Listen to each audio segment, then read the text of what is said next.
Assalamualaikum warahmatullahi wabarakatuh. Salam hormat kami sampaikan kepada Bapak dan Ibu para purna bakti yang kami muliakan. Semoga selalu diberikan kesehatan, umur panjang, hati yang tenang, serta rezeki yang penuh keberkahan. Bapak dan Ibu yang kami hormati, sebelum melanjutkan, izinkan kami menyampaikan satu permohonan sederhana namun penting. Mohon luangkan waktu sejenak dan simak penjelasan ini sampai selesai, karena yang akan kita bahas bukan sekadar kabar biasa, bukan sekadar angka yang masuk ke rekening, melainkan menyangkut kepastian hak dan ketenangan di masa purna bakti. Memasuki tanggal 20 Februari, pembahasan mengenai kenaikan gaji PNS dan pensiunan tahun 2026 serta rapel gaji pensiun 2025 masih menjadi topik yang ramai diperbincangkan. Informasi beredar cepat melalui grup WhatsApp, media sosial, hingga pesan berantai yang seringkali tidak utuh. Akibatnya, yang muncul bukan kejelasan, melainkan kebingungan. Ada yang bertanya apakah rapel sudah cair sepenuhnya, ada yang khawatir karena belum menerima, bahkan ada yang menduga terjadi pemotongan atau kendala anggaran. Padahal, jika kita pahami secara utuh, persoalan utamanya bukan pada haknya, melainkan pada mekanisme penyalurannya.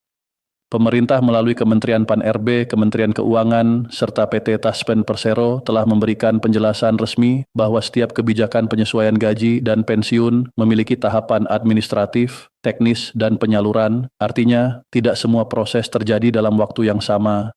Rapel gaji pensiun 2025 sendiri adalah hak yang muncul karena adanya selisih pembayaran akibat penyesuaian yang berlaku surut. Rapel bukan bonus dan bukan pemberian tambahan tanpa dasar. Rapel adalah akumulasi dari kekurangan pembayaran yang seharusnya diterima, karena itu besarannya tidak mungkin sama untuk semua orang. Perhitungan rapel bersifat individual, dasarnya meliputi golongan terakhir sebelum pensiun, masa kerja, status pensiun, apakah pensiun sendiri, janda, duda, atau yatim, serta periode penyesuaian yang belum terbayarkan. Dengan variabel yang berbeda-beda, maka hasil akhirnya pun wajar jika berbeda.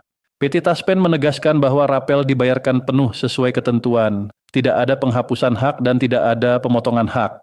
Namun penyalurannya dilakukan dengan pendekatan yang disebut smart distribution. Mekanisme ini dirancang agar dana sampai ke penerima yang tepat dalam jumlah yang tepat berdasarkan data yang valid. Dalam praktiknya, pencairan bisa dilakukan bertahap, bahkan dalam 2 tahap apabila diperlukan verifikasi tambahan. Sebagian penerima mungkin sudah menerima sebagian dana lebih dulu, sementara sisanya menyusul setelah proses verifikasi akhir selesai. Kondisi ini sering disalahartikan sebagai pemotongan, padahal haknya tetap utuh, hanya waktu pencairannya yang dibagi demi keamanan dan akurasi sistem. Penyaluran tidak selalu serentak di seluruh wilayah. Indonesia memiliki cakupan wilayah yang luas dan jutaan penerima manfaat. Sistem harus mengatur arus transfer agar tidak terjadi kesalahan, duplikasi, atau kegagalan transaksi. Perbedaan waktu pencairan bukan berarti ada yang diprioritaskan, melainkan bagian dari pengamanan sistem. Memasuki tanggal 20 Februari, sebagian besar proses penyaluran terus berjalan sesuai tahapan. Bagi yang belum menerima, hal pertama yang perlu dilakukan adalah memastikan data kepesertaan sesuai dan rekening dalam kondisi aktif. Taspen menegaskan bahwa penyaluran berjalan otomatis selama data valid. Jika terdapat ketidaksesuaian, sistem dapat menahan sementara hingga verifikasi selesai. Penting juga untuk selalu menggunakan jalur informasi resmi. Informasi yang sah berasal dari kanal resmi Taspen, aplikasi Taspen Mobile, dan notifikasi perbankan yang valid. Taspen tidak pernah meminta OTP, PIN, kata sandi, atau biaya administrasi dalam bentuk apapun. Jika ada pihak yang mengatasnamakan Taspen dan meminta data sensitif atau biaya percepatan, itu bukan jalur resmi dan patut diwaspadai. Perbedaan nominal rapel bukan tanda ketidakadilan, melainkan hasil perhitungan individual. Perbedaan waktu pencairan bukan tanda adanya perlakuan berbeda, melainkan konsekuensi sistem bertahap.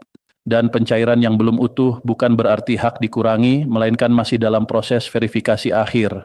Yang terpenting saat ini adalah menyikapi seluruh proses dengan tenang dan terukur. Masa pensiun adalah masa menikmati hasil pengabdian panjang. Hak yang diberikan negara merupakan bentuk penghargaan atas dedikasi tersebut. Proses yang berjalan bertahap bukan tanda pengabaian, tetapi bentuk kehati-hatian agar hak benar-benar sampai dengan aman.